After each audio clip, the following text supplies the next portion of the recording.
women go out every single morning as they collect the wintergreen leaves, and they fill these baskets full, and they carry them all the way down the mountainside, oftentimes having to stop along the way to take a break. And yet they do this every single day to be able to provide for their family. But yet when you look at these mountain regions, they are so far removed from any city. What other opportunity do they have to truly be able to provide for their family? They don't. And now we come in with an opportunity that provides them with the means they need to create that income. रमाइलो लाग्छ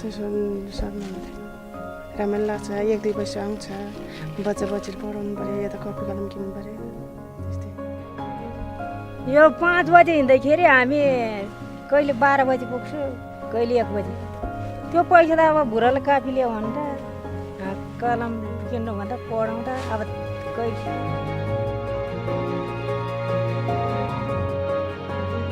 They get up in the morning before the kids are awake and are able to provide for their family, whether that be through school supplies, whether it be food for the family. They're able to work as much as they want because of our demand for wintergreen. Sky's the limit.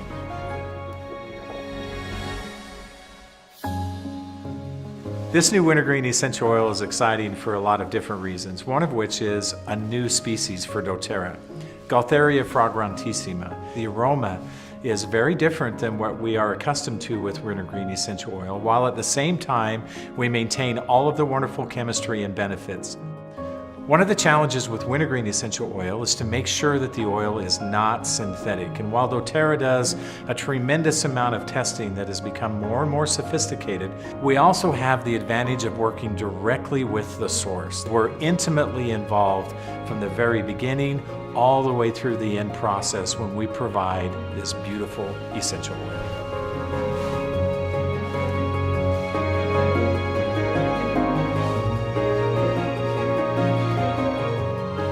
Wintergreen is one of the lowest yield oils that there is, and that was a surprise to me actually. As we fill those stills up, you stomp and you mash that thing as tight as you can get it, and then we finally build the mound 4 feet higher than the top of the still and put the lid on and really pack it in there. And then it goes for 14 hours. It's an amazing process and a heck of a lot of work to get such a small amount of oil.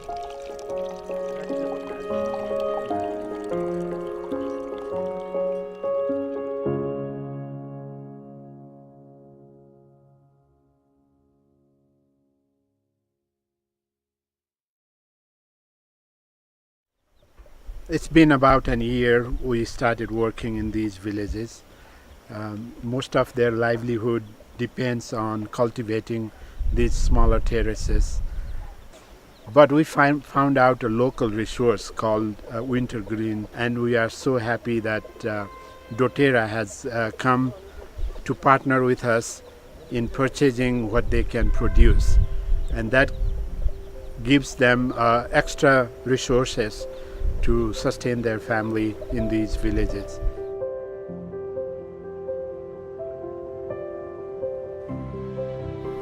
In our desire to find the highest quality essential oils in the world, we turned to Nepal for their wintergreen source. We worked with 2 specific districts, the Dholaka district as well as the Longjun district. And you can imagine how our hearts broke as we learned the news of the earthquakes, knowing that these 2 areas were the heart of the earthquake and received the most damage. You know, we were already working in Nepal. We'd been working on this co-impact sourcing relationship for the wintergreen for some time. We already had significant contacts on the ground, specifically with Vishnu, so valuable, and just his ability to get things done in Nepal that frankly others, even the government, sometimes struggle with. And then of course when the earthquake happened, we immediately decided we were going to send $100,000 out there for the immediate needs, which were tents and blankets and food as they were just going into their monsoon season. But then we got this thought almost as fast. Our wellness advocates are really generous in their thinking. Why don't we put it out to them and we'll put out an offer to match, you know, any donations that come that way, and so that's what we did. And in the end, I think we came up with somewhere around $700,000 that we were able to help provide this relief in Nepal. 2019 You imagine what it meant to these people who lost their homes, whose lives were completely devastated, to receive temporary shelter, to receive food, to receive those things to be able to help sustain them through this most difficult time.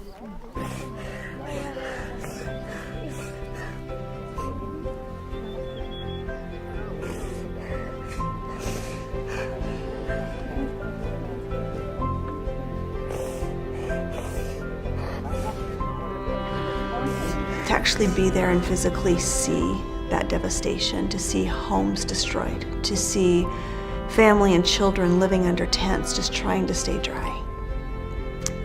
It really changed my perspective. And as we were able to meet some of the people that we provided the temporary housing for, Hawa is one that just amazed me. I think of myself in that situation and how I would have responded. I think I would have been devastated. Yet she was so resilient. She was so happy and so grateful. She just kept giving us thanks for the home that she had. Even though it was a small home, she was so grateful. Then to see the little shack, very small with the goats where she had been sleeping, and as a way to stay out of the rains and so forth. Those are things you just don't forget. I think she was very representative of many of the people that we met in Nepal. They're such a gracious people, and they truly are resilient. They truly are strong, and they will carry on, but they need help. And I'm so grateful that we are in a position to be able to provide some small means of help.